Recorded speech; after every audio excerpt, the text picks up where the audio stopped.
Trust is a fragile, delicate thing, like a web of spun glass. For 15 years, the web my husband and I had woven was, I thought, unbreakable. It was a beautiful, intricate thing, shimmering with shared dreams, inside jokes, and the easy comfort of 1,000 quiet moments. He was my rock, my partner, the man who had held my hand through the long, slow devastation of my parents' illnesses. When they passed, leaving me as the sole heir to a fortune built over a lifetime of hard work and savvy investing, my grief was a vast, empty ocean. He was my only lighthouse. The inheritance was substantial, a sum that could have been a burden, a weight of responsibility I was in no state to bear. He, with his business degree and what I believed to be a sharp financial mind, stepped in so gracefully. "Let me handle this for us," he'd said, his voice a soft, reassuring balm on my raw-edged soul. "I'll be the steward of your parents' legacy. I'll make it grow for our future, for the life they always wanted for you." I handed it all over without a second thought, with a sense of profound relief. I signed the papers that gave him discretionary power over the investment accounts. I trusted him with every password, every PIN number, every last shred of my financial identity. I saw it as the ultimate act of partnership, of merging our lives completely. He was my husband, his success was my success, and my inheritance was, in my heart, our shared blessing. He would present me with quarterly reports, beautiful, glossy documents filled with charts and graphs showing impressive returns. He'd point to a rising line and say, "See, we're doing great, your parents would be so proud." I'd smile and feel a swell of gratitude for this wonderful man who had taken such a burden from my shoulders. I was a fool, an absolute blind, trusting fool. The web of spun glass shattered on a Tuesday afternoon, not with a dramatic crash but with a quiet digital chime. I was using our shared tablet to look up a recipe. An email notification popped up on the screen. His account was still logged in. The subject line was simple: payment confirmed. The sender was a name I didn't recognize. Normally, I would have ignored it, but a flicker of curiosity made me tap the screen. The email was from a real estate agent. It read, "So thrilled for you both. The wire transfer for the down payment has been received. This is the first step toward your new beginning. Your future home awaits." Attached was a photo of a beautiful, sprawling house in a suburb 2 hours away, a place we had never discussed. And below that, a detail of the transfer, a wire for $250,000 sent from one of our primary investment accounts that morning. My heart stopped. A cold, metallic taste filled my mouth. This had to be a mistake, a surprise maybe, a grand romantic gesture, but the email was addressed to him and CC'd to a woman whose name I had never heard before, a woman who was apparently part of this new beginning. My hands were shaking as I navigated to his sent folder. I felt like a trespasser, a spy in my own life, but I couldn't stop. I found the original email thread, and there it was, a conversation not of days or weeks, but of months. A conversation between my husband and this other woman, this stranger who was buying a house with my money. Their emails were a tapestry of nauseating intimacy, filled with pet names and private jokes. They spoke of their future, of their plans to finally be together, of escaping the complications of his current life. I was the complication. My life, our marriage, it was all just a temporary obstacle in the path of their true love. And then I saw the attachments, bank statements, investment reports. He had been sending her copies of the same glossy reports he showed me, but with his own annotations. "This is what we have to work with," he wrote in one email. "Once I can untangle the rest of it, we'll be set for life. Untangle the rest of it." He was talking about my inheritance, my parents' legacy. He was calling it ours with her, and I was the it that needed to be untangled. The pain was a physical thing, a white-hot poker in my chest. I felt the air leave my lungs, the world tilting on its axis. But then a strange and terrible clarity cut through the shock. This wasn't a crime of passion. This wasn't a man who had simply fallen in love with someone else. This was a heist, a long, slow, meticulous heist that had been going on for years. I was not just a betrayed wife. I was the mark. I didn't confront him. The thought of a screaming match of his pathetic denials and feigned remorse filled me with a disgust so profound it bordered on nausea. I would not give him the satisfaction of my tears. That night when he came home and kissed me, his lips felt like ice. I played the part of the loving, unsuspecting wife, a role I now realized I had been playing for years without even knowing it. After he fell asleep, I slipped out of bed and went to the office. His laptop was there, unlocked. For the next 5 hours, I descended into the digital rabbit hole of his betrayal. He was sloppy, arrogant. He thought I was too stupid or too trusting to ever look. I found everything. A hidden folder containing a budget spreadsheet not for our life but for his other life. It detailed mortgage payments on a different house, tuition for a private school, car payments for a luxury SUV, credit card bills filled with lavish vacations and expensive gifts. It wasn't just a mistress. It was a whole other family, a secret parallel life built with my money. I found the pictures, a cloud-synced photo album cleverly mislabeled Q3 projections. It was filled with hundreds of photos of him with her and 2 smiling children, a boy and a girl. They were on a beach I had paid for, in front of a Christmas tree I had paid for, celebrating a birthday I had paid for. He looked happy. He looked like the man I thought I had married. The man in those photos was a loving father and a doting partner. The man sleeping in my bed was a monster, a parasite who had attached himself to my grief and was slowly, methodically draining the life out of me. The full scope of the theft was staggering. It wasn't just the $250,000 for the new house. Over the past 5 years, he had funneled nearly $2 million of my inheritance to them. My parents' hard-won legacy was paying for another woman's organic groceries and another man's children's pony riding lessons. As the sun began to rise, the heartbreak, the raw, screaming agony in my soul began to cool and harden. It solidified into something else, something cold and heavy and sharp. It was rage, yes, but it was more than that. It was a resolve as clear and hard as a diamond. He had mistaken my love for weakness. He had mistaken my trust for stupidity. He saw me as a walking, talking bank account, a resource to be exploited until it was empty. A simple divorce would not be enough. The courts would be slow, messy. He would lie, he would hide assets, he would drag me through a public hell. No, the punishment had to fit the crime. He was a thief who operated in the shadows of trust. I would be the architect of a trap so perfectly suited to his own greed that he would walk into it willingly, even eagerly. He wanted to steal my inheritance. I was going to make him steal it all back from me, and then I was going to watch as he handed it over with a smile on his face. The game was on. He had started a war without my knowledge, but I was going to be the one to end it, and I was going to leave nothing but scorched earth behind. The next morning, I woke up a different woman. The trusting, loving wife was a ghost, a shed skin I had left behind in the dark of the night. In her place was a strategist, an actress, a predator. I looked at my husband across the breakfast table, this stranger with a familiar face, and I smiled. It was the most difficult and most convincing performance of my life. I became the perfect wife, the one he thought he had. I was more affectionate, more attentive.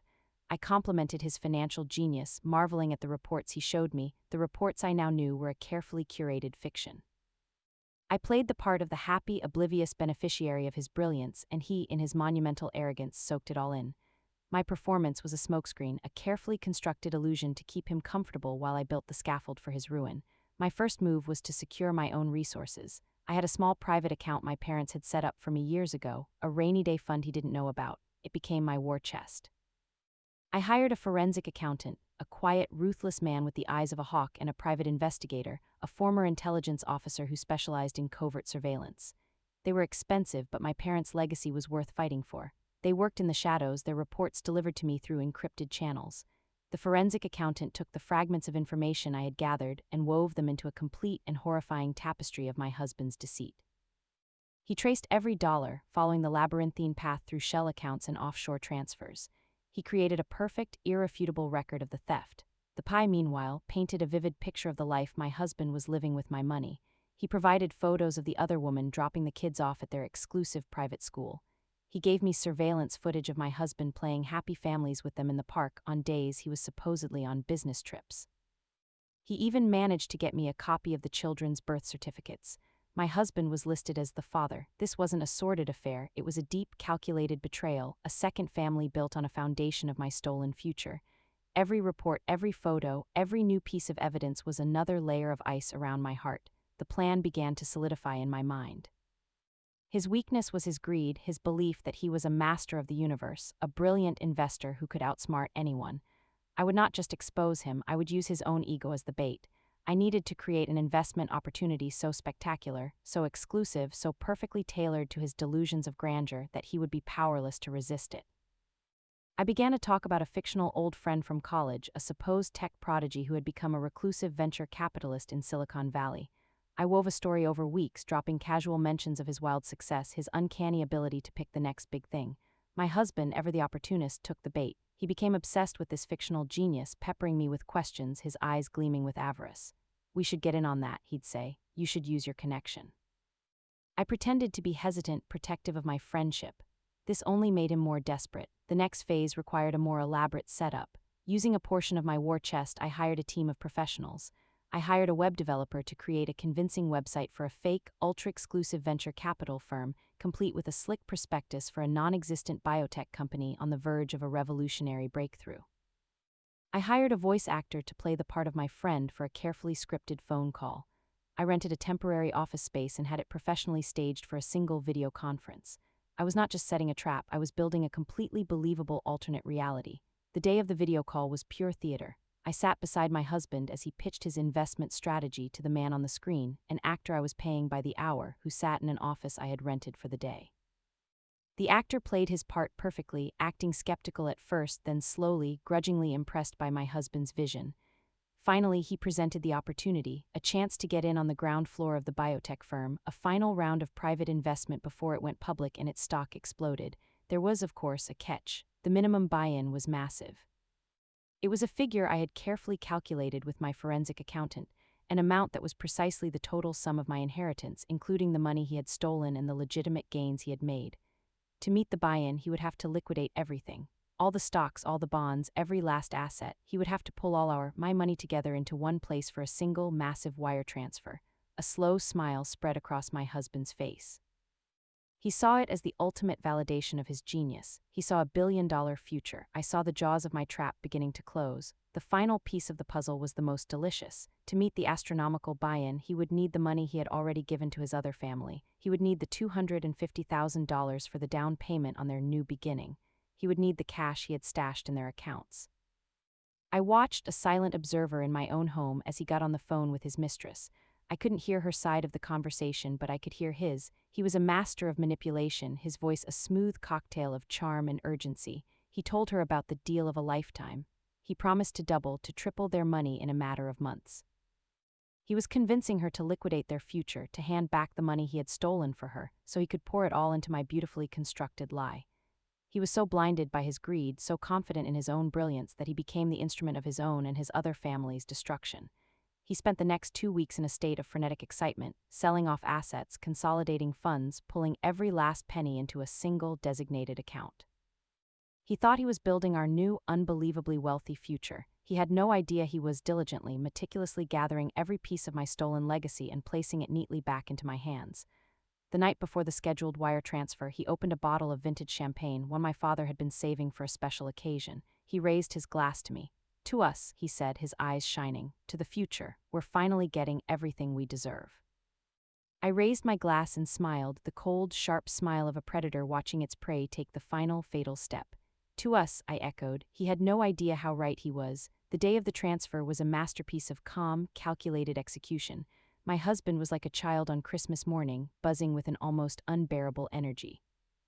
He sat at the desk in our home office, the desk I had bought in the house my parents' money had paid for, and prepared to execute the single largest financial transaction of his life.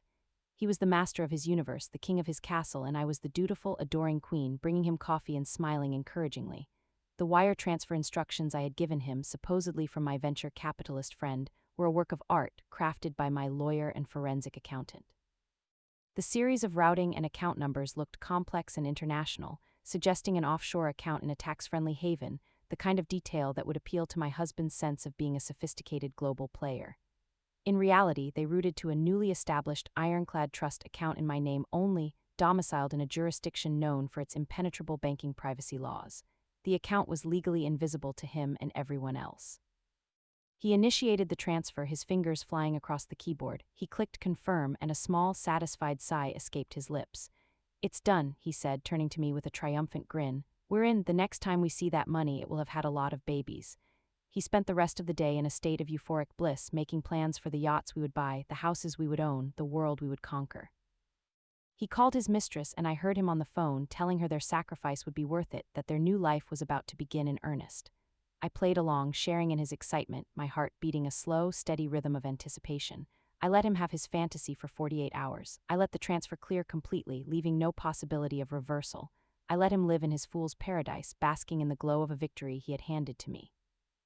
The end came not with a bang, but with the quiet slide of paper across a polished mahogany table. On the third morning, as he sat sipping his coffee and scrolling through yacht listings on his laptop, I walked into the dining room and placed a single folder in front of him.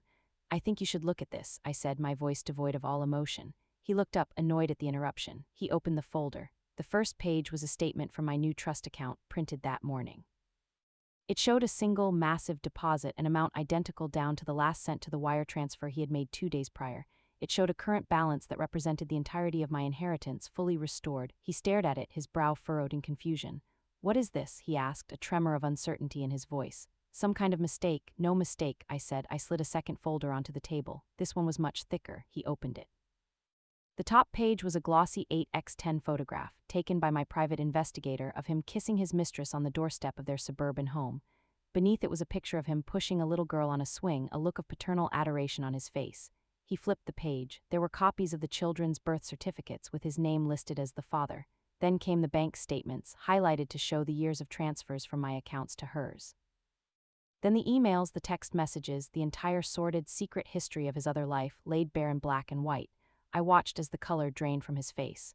The confident, master of the universe facade crumbled, revealing the weak, pathetic thief underneath.